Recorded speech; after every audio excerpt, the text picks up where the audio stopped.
Hello hi student, welcome to BK exam study. चलिए अपनी GK जैसी क्लास स्टार्ट करते हैं।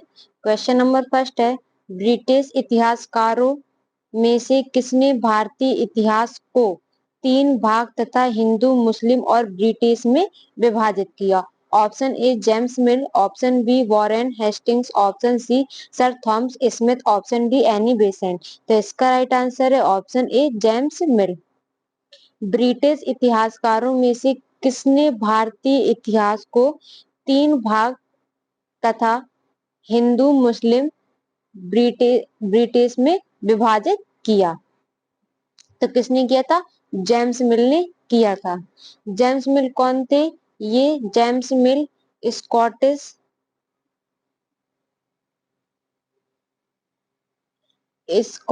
इतिहासकार,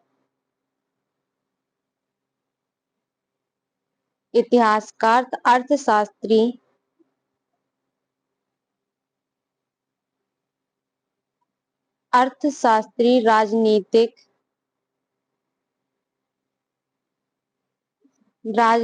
सिद्धांतकार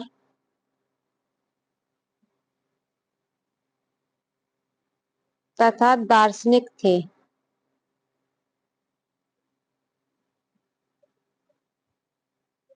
जेम्स मिल कौन थे? स्कॉटिश इतिहासकार, अर्थशास्त्री, राजनीतिक सिद्धांतकार तथा दार्शनिक थे। Next question, question number 2, Prabhakar Vardhan Vardhan वंश का पहला राजा डैश डैश डैश का शासक था? Option A Thaneshwar, option B Kurukshetra, option C Gitavardhan, option D Patna. तो इसका राइट आंसर है ऑप्शन ए थानेश्वर। प्रभाकर वर्धन वर्धन वंश का पहला राजा थानेश्वर का शासक था। कहाँ का शासक था? थानेश्वर का शासक था। थानेश्वर, वर्तमान में इसका नाम क्या है? थानेसर। वर्तमान में इसका नाम है Thanesar.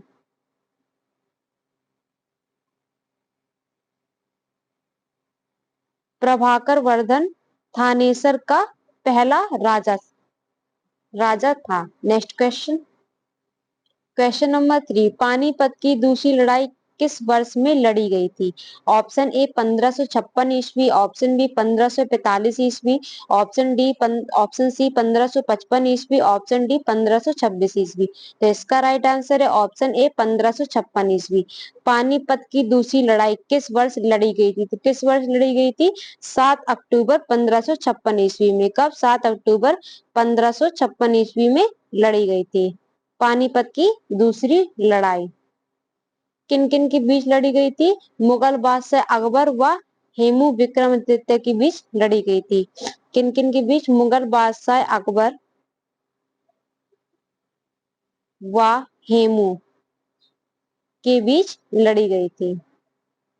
Next question, question number 5, Surdas ने महान संत डैश डैश डैश की शिक्षाओं से प्रेरणा ली कि ऐसा माना जाता है? Option A Ramdas, option B Haridas, option C Chaitanya, option D Vallabhacharya. तो इसका राइट आंसर है ऑप्शन डी वल्लभाचार्य। सूरदास ने महान संत वल्लभाचार्य की शिक्षाओं से प्रेरणा ली कि ऐसा माना जाता है।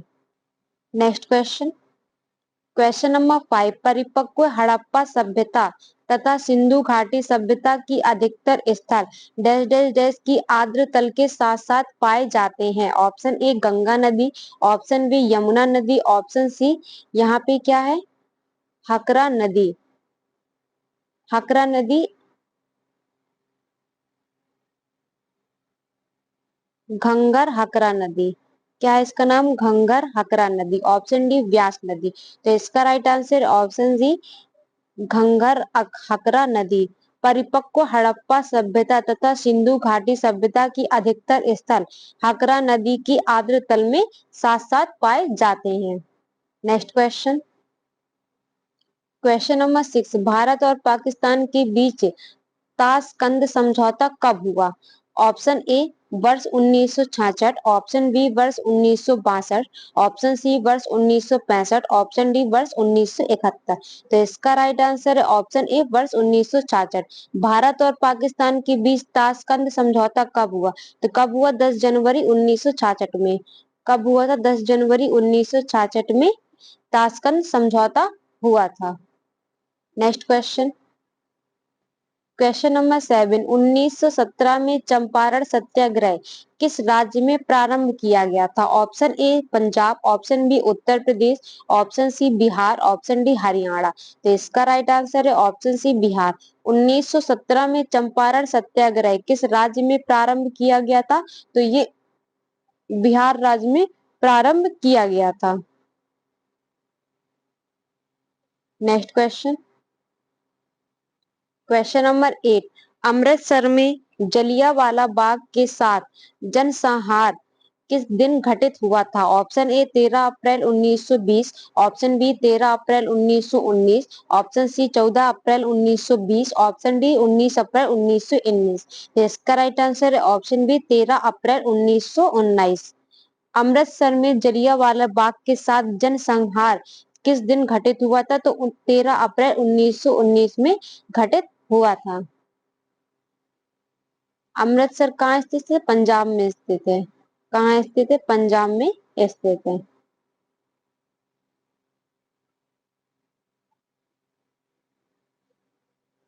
Next question, question number 9, Arya Samaj की स्थापना किसने की थी? Option A Raja Ram Mohan Roy, option B Swami Vivekananda, option C Swami Dayanand Saraswati, option D Raja Radhakant Dev. तो इसका राइट आंसर है option A, sorry option C Swami Dayanand Saraswati. Arya Samaj की स्थापना किसने की थी? तो स्वामी दयानंद सरस्वती ने की थी। और आर्य समाज की स्थापना कब की थी? तो 7 अप्रैल 1875 में हुई थी। कब हुई थी इसकी स्थापना? 7 अप्रैल 1875 में इसकी स्थापना मुंबई में स्वामी दयानंद सरस्वती के द्वारा की गई थी।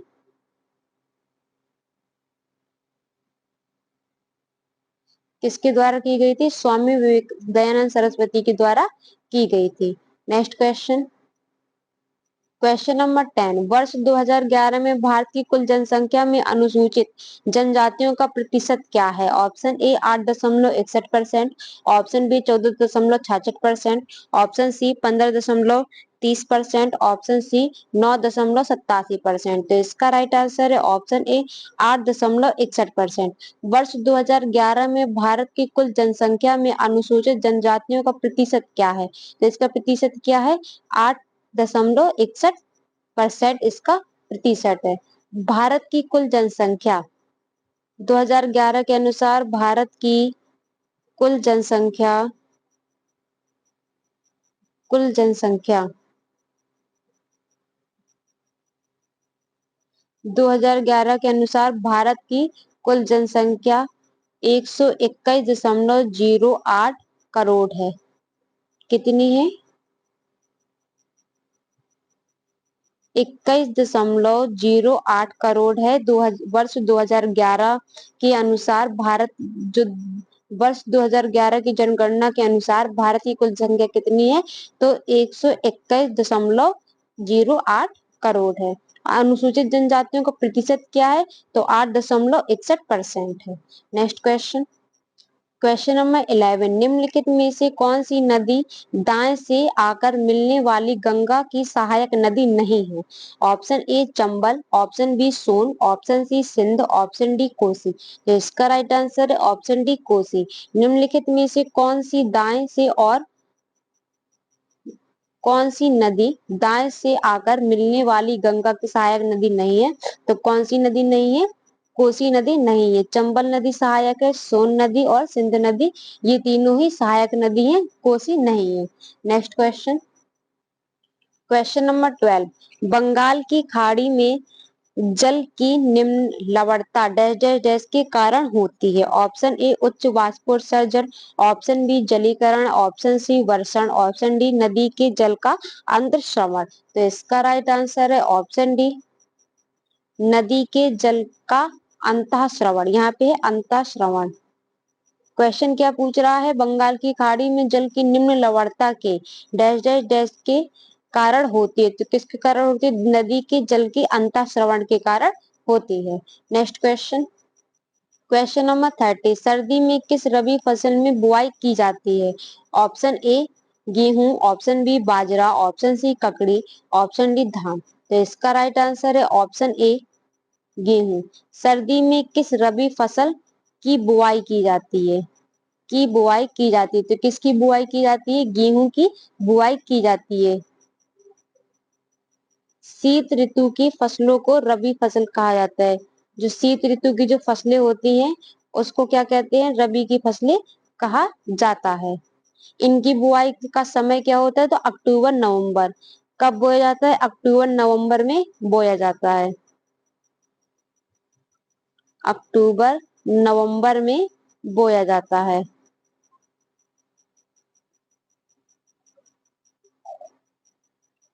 और मार्च अप्रैल में फसलों को काट लिया जाता है। कब काटा जाता है? मार्च अप्रैल में फसलों को काट लिया जाता है।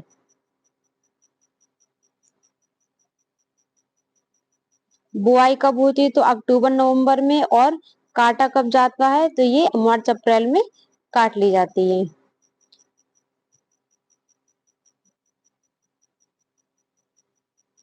जैसे इसमें क्या क्या बोया जाता है? तो इसमें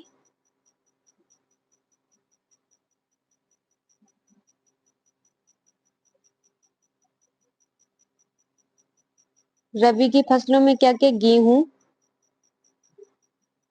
गेहूं, मटर,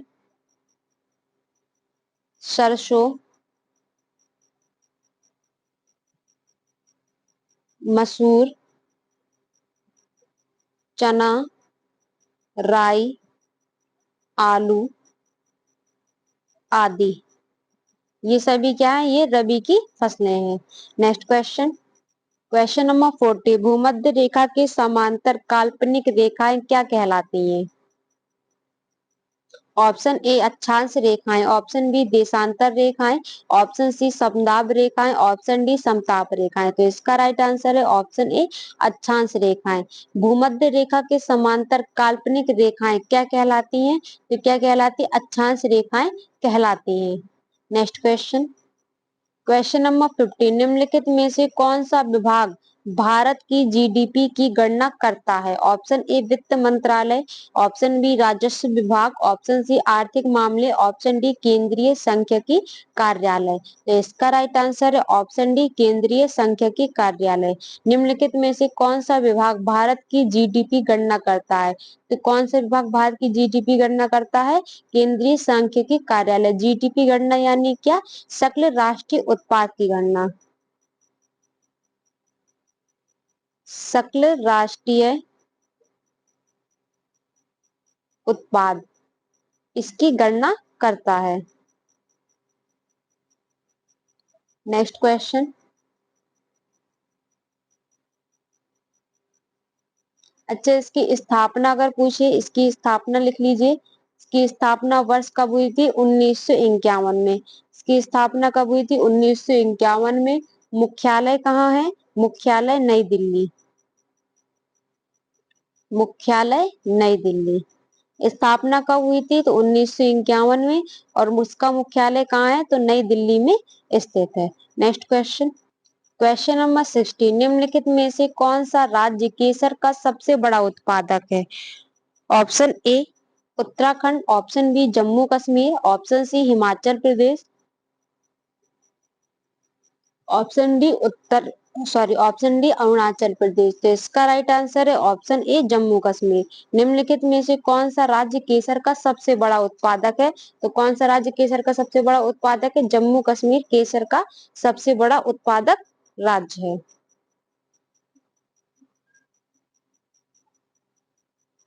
जम्मू कश्मीर के किसतवाड़। जम्मू कश्मीर की क्या? किसतवाड़।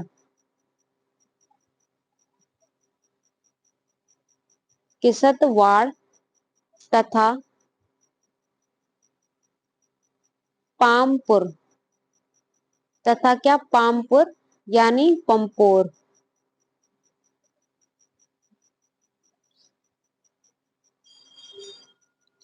के समीति क्षेत्रों में व्यापक रूप से की जाती है। कहाँ की जाती है? जम्मू कश्मीर के किसतवाड़ तथा पामपुर के समीति क्षेत्रों में की जाती है। ये श्रीनगर से केवल 20 किलोमीटर की दूरी पर स्थित है। श्रीनगर से क्या 20 किलोमीटर की दूरी पर स्थित है। श्रीनगर से 20 किलोमीटर दूरी पर स्थित है। नेक्स्ट क्वेश्चन, क्वेश्चन नंबर 70, भारतीय अर्थव्यवस्था के संदर्भ में निम्नलिखित में से कौन सा माध्यमिक क्षेत्र के अंतर्गत आता है? ऑप्शन ए उद्योग, option B banking, option C स्वास्थ्य, ऑप्शन डी कृषि। तो इसका राइट आंसर है ऑप्शन ए उद्योग। भारतीय अर्थव्यवस्था के संदर्भ में निम्नलिखित में से कौन सा माध्यमिक क्षेत्र के अंतर्गत आता है? जो उद्योग होता है वो क्या आता है? माध्यमिक क्षेत्र के अंतर्गत आता है। भारतीय अर्थव्यवस्था में मुख्यतः तीन भागों में बांटा गया है। भारतीय अर्थव्यवस्था को कितने भागों में बांटा गया है? तीन भागों में बांटा गया है। कौन कौन से भागों में बांटा गया है? तो कृषि, उद्योग एवं सेवा क्षेत्र, एवं क्या सेवा क्षेत्र। भारतीय अर्थव्यवस्था को तीन भागों में बांटा गया है। किस किस भागों में बांटा गया है? कृषि, उद्योग एवं सेवा क्षेत्र कृषि अर्थव्यवस्था का प्राथमिक क्षेत्र है। नेक्स्ट क्वेश्चन, क्वेश्चन नंबर 80, किसी विशेष वित्तीय वर्ष के लिए केंद्र सरकार का बजट घाटा किसे प्रदर्शित करता है? ऑप्शन ए राजस्व प्राप्तियों की कुल राशियों, कुल यहाँ क्या है प्राप्तियों की कुल राशि, ऑप्शन बी पूंजीगत प्राप्तियों की कुल राशि, ऑप्शन सी वह धनराशि जो सरकार को उधार लेनी पड़ती है, ऑप्शन डी अनुमानित सरकारी व्यय की कुल राशि। तो इसका राइट आंसर है ऑप्शन सी वह धनराशि जो सरकार को उधार लेनी पड़ती है। किसी विशेष वित्तीय वर्ष के लिए केंद्र सरकार का बजट घाटा किसे प्रदर्शित करता है? तो वह धनराशि जो सरकार को उधार लेनी पड़ती है। Next question, question number 90, Bharat में विमुद्रीकरण की गई मुद्रा देश के कुल लागत मूल्य का कितना परसेंट है या प्रतिशत है? Option A 86%, option B 79% option C 78%, option D 95%। तो इसका राइट आंसर है ऑप्शन ए 86%। भारत में विमुद्रीकरण की गई मुद्रा देश के कुल लागत मूल्य का कितना परसेंट है? तो कितना परसेंट है? 86% है। विमुद्रीकरण क्या था? तो विमुद्रीकरण जो 500 1000 के नोट बंद कर दिए गए थे, 500 1000 के नोट बंद कर दिए गए थे, उसे क्या कहते हैं? विमुद्रीकरण बोलते हैं। Next question, question number 20, Lahore उच्च न्यायालय की स्थापना किस अधिनियम के अंतर्गत हुई थी? ऑप्शन ए GOI यानी क्या भारत सरकार अधिनियम 1919, ऑप्शन बी GOI अधिनियम 1915, ऑप्शन सी GOI अधिनियम 1935, ऑप्शन डी इनमें से कोई नहीं। तो इसका राइट आंसर है ऑप्शन ए GOI अधिनियम 1919। लाहौर उच्च न्यायालय की स्थापना किस अधिनियम के अंतर्गत हुई थी? तो किस अधिनियम के अंतर्गत हुई थी? भारत सरकार अधिनियम के अंतर्गत हुई थी। भारत सरकार, भारत सरकार अधिनियम अधिनियम 1919 के अंतर्गत हुई थी या की गई थी। नेक्स्ट क्वेश्चन, क्वेश्चन नंबर 21, स्वतंत्रता के तुरंत पश्च किसे भारत की संविधान सभा का अस्थायी अध्यक्ष नियुक्त किया गया? Option A Shri Rajagopalachari, option B doctor Sachchidananda Sinha, option C TT Krishnachari, option D इनमें से कोई नहीं। तो इसका राइट आंसर है option B doctor Sachchidananda Sinha. स्वतंत्रता के तुरंत पश्च किसे भारत की संविधान सभा का अस्थायी अध्यक्ष नियुक्त किया गया? डॉक्टर सच्चिदानंद सिन्हा को नियुक्त किया गया। जुलाई 1946, जुलाई 1946 संविधान सभा का गठन हुआ था। संविधान सभा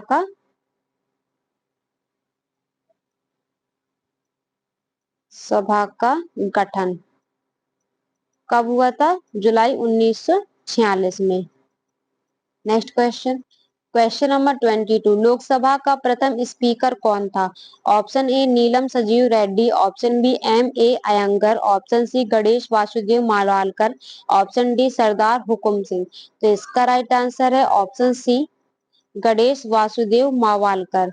लोकसभा का प्रथम स्पीकर कौन था? तो प्रथम स्पीकर कौन था? गणेश वासुदेव मावलकर, ये लोकसभा का क्या था? प्रथम स्पीकर था।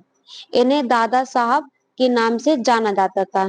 इन्हें क्या दादा साहब के नाम से जाना जाता था?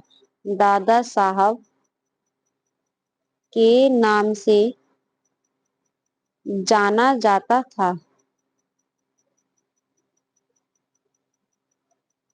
इनका कार्यकाल